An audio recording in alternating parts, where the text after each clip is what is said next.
अस्सलाम वालेकुम स्टूडेंट, आज हम आपकी एक्सरसाइज नंबर 1.5 जो है उसका क्वेश्चन नंबर 1 सॉल्व करने जा रहे हैं। Find the determinant of the following matrices, कि आपने ये जो गिवन मैट्रिक्स हैं उनका क्या फाइंड करना है, डिटर्मिनेंट फाइंड करना है। तो देखें कि सबसे पहले एक मैट्रिक्स ए आपको गिवन है, आपसे डिटर्मिनेंट की फॉर्म में लिखें।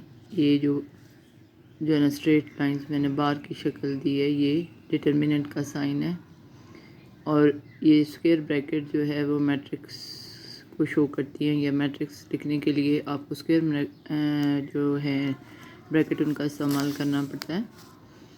तो अब डिटर्मिनेंट लेने का तरीका क्या है कि देखें कि ये लेफ़्ट डायगोनल है, -1 और 0 इसकी इंट्रीज़ हैं, और राइट डायगोनल है 1 और 2 इसकी इंट्रीज़ हैं। अब करना क्या होता है कि आपने लेफ़्ट डायगोनल की इंट्रीज़ जैसे -1 और 0 इनका प्रोडक्ट लेना होता है, सेंटर में हमेशा माइनस लिया जाता है, और फिर राइट डायगोनल की इंट्रीज़ का प्रोडक्ट लेना होता है। तो देखें कि 0 को किसी नंबर से भी मल्टीप्लाई किया जाए तो वो 0 आ जाता है, और ये माइनस और 2 1 ज़ा 2। तो देखें कि 0 और -2 का डिफरेंस -2 आया। 0 किसी चीज़ में ऐड करें, ठीक है, उससे कोई फ़र्क नहीं पड़ता है, यानी 0 में से -2 दैट्स मीन -2 ही आपके पास, यानी वही नंबर आपके पास वापस आ जाता है। अब देखें एक मैट्रिक्स आपके पास B है, ये उसका क्या है, डिटर्मिनेंट की फॉर्म हमने दी। अब डिटर्मिनेंट फाइंड करने के लिए हम क्या करेंगे, लेफ़्ट डायगोनल में है 1 और -2, सेंटर में माइनस, फिर 3 और फिर क्या है 2, तो 2 1 ज़ा 2 और प्लस माइनस माइनस, -3 2 ज़ा 6, -2 और -6 -8, ठीक है। तो डिटर्मिनेंट आ गया इसका -8, ठीक हो गया। अब एक और पार्ट सॉल्व करते हैं। देखें एक मैट्रिक्स C है, इसका डिटर्मिनेंट मैंने डायरेक्ट लिखा है कैसे, 3 2 ज़ा 6, लेफ़्ट डायगोनल की इंट्रीज सेंटर में माइनस, और 3 2 ज़ा 6, 6 में से 6 तो सब्ट्रैक्ट किए तो क्या आ देंगे, 0 आ जाएगा, ठीक है। तो डिटर्मिनेंट, आई होप कि आपको ये समझ आ गया होगा कि डिटर्मिनेंट कैसे लिया जाता है, कि गिवन मैट्रिक्स के लेफ़्ट डायगोनल की इंट्रीज का प्रोडक्ट माइनस राइट डायगोनल की इंट्रीज का प्रोडक्ट लिया जाता है। देखिए यहाँ पे भी ये आपके पास ये लेफ़्ट डायगोनल और ये राइट डायगोनल, सेंटर में हमेशा माइनस लिया जाता है, ठीक है। तो ये आपके पास क्या आ जाएगा, डिटर्मिनेंट, ठीक है।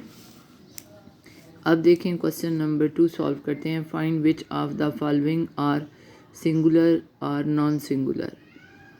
जब हम किसी मैट्रिक्स का डिटर्मिनेंट लेते हैं तो अगर उसका डिटर्मिनेंट 0 आ जाए तो वो सिंगुलर मैट्रिक्स होती है, और अगर कोई नॉन ज़ीरो डिजिट आ जाए तो that's mean non singular matrix आती है।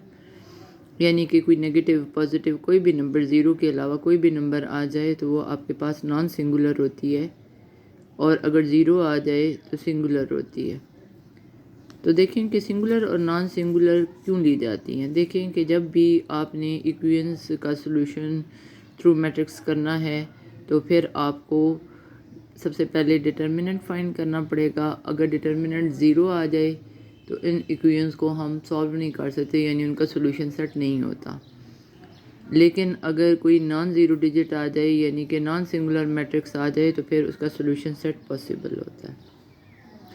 तो इस क्वेश्चन में सिर्फ हमने सिंगुलर और नॉन सिंगुलर के बारे में बताना है।